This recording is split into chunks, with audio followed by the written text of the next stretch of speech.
is an interesting bass guitar. First, welcome to Fulton Street Beats. I just love playing this bass. It's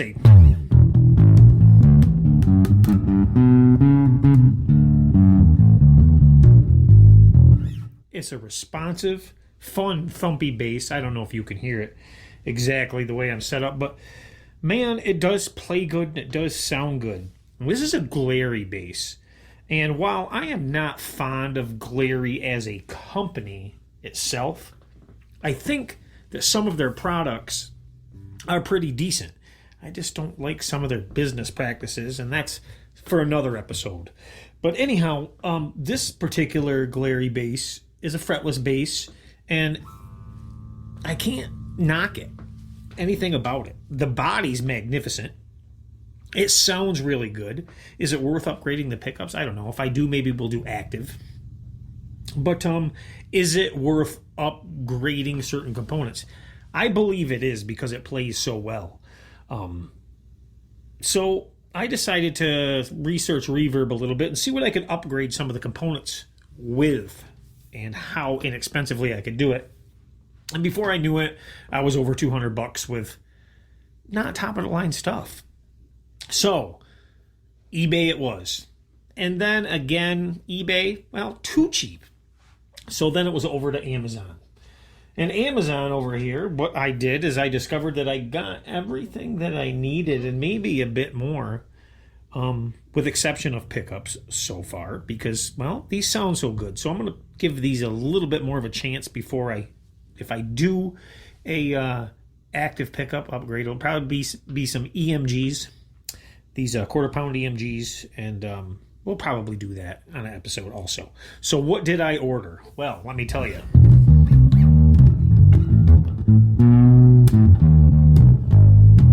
I ordered new tuners. Now, the tuners that come on this are very nice. They hold tune very well. As a matter of fact, I think since I've had this thing, I've tuned it twice. It just stays in tune very well. And the strings that come with it, why some people complain, there's nothing to complain about. They hold tune and they sound good. But this particular style, this open style with these big blocks, tends to be pretty expensive sometimes. So it was hard. But I found a set by, if you guys aren't familiar with Music Lily and their Pro line, you might want to check those guys out because they make some pretty good products. So the Bald Shredder turned me on to Music Lily a while back, and I've never looked back. So we got these tuners coming, and these tuners were very inexpensive. They're coming in gold because I'm doing upgrades and everything's going to be gold. So they were $31, and that's with the ferrules and everything. So $31 for new gold tuners. Then, okay, we're going to get rid of this Glarry on the headstock. I'm going to refinish this headstock in something a little bit more beautiful. If you guys know, I do a lot of guitar building and a lot of kit guitars, so that'll be fun. Another thing I'm upgrading is this pick guard, and I've changed this to a it's IKN pick guard, and it's kind of a brown pearl color that this is going to be. Another ply, a little more weighty, better looking, and we'll be changing our knobs. I'm not sure what I'm going to be going with yet. I haven't ordered those yet. We're also changing our bridge, and I do have also a Music Lily Pro vintage style bass bridge in gold that is coming, that is going to be going on. And then we have the covers. We're going to do our Ashtray cover for that bridge, and then we're doing a pickup cover for the humbuckers. But that's not all either. We're also doing a thumb rest because I am so sick of resting my thumb on this on this pickup.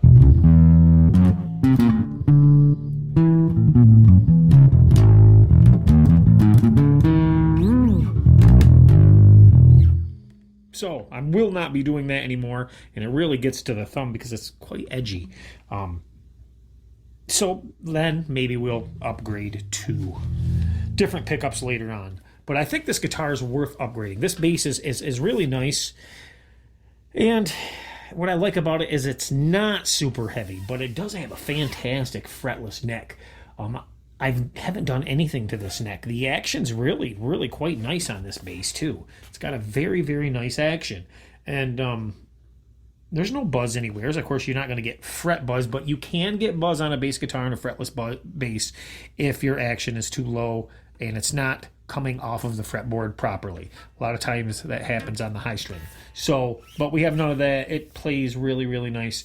I'm digging it, and I think it's worth upgrading. How much am I going to have into this total that I just purchased with this stuff for?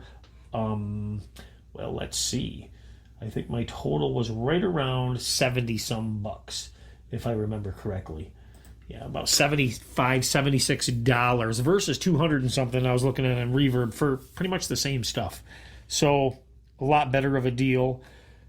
Maybe next month or maybe even sooner we'll do some active EMGs and install those in here and maybe upgrade electronics and pots, although they work great. So I thought I'd give you an update on this, but it's a beautiful bass. The finish of this bass is incredible. It's a little fingerprints right now, but the finish of this bass is actually incredible, and that's what's making me really do it because it looks so good.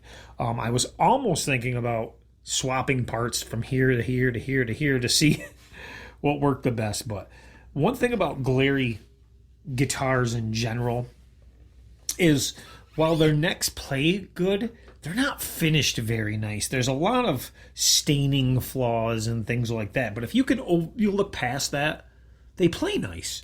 So while the finish isn't that great, I mean, we say fretboard. This doesn't have a fretboard. This is just this is maple, and it's not really a fretboard. It's not two pieces. This is one piece, obviously. And what they've done is they've stained it, and you can see where they did a lousy job staining it in this area up in here, where it goes down, but some black magic marker when this is apart and I'm putting the new pick guard and transferring everything over will take care of that ugly blemish. But it's just kind of weird how they did that. So it's just a stain, although there is some dot inlays. It's definitely not two pieces. I can see where it's one piece maple, but still very cool. All right, guys, thanks for watching Fulton Street Beats. If you like this quick video about Glarry, hit that like button, share, and subscribe. I'll be back with you with some more stuff, and maybe we'll talk about why I'm not very fond of the company themselves. And I'll be talking to you soon, guys. Thanks. Bye.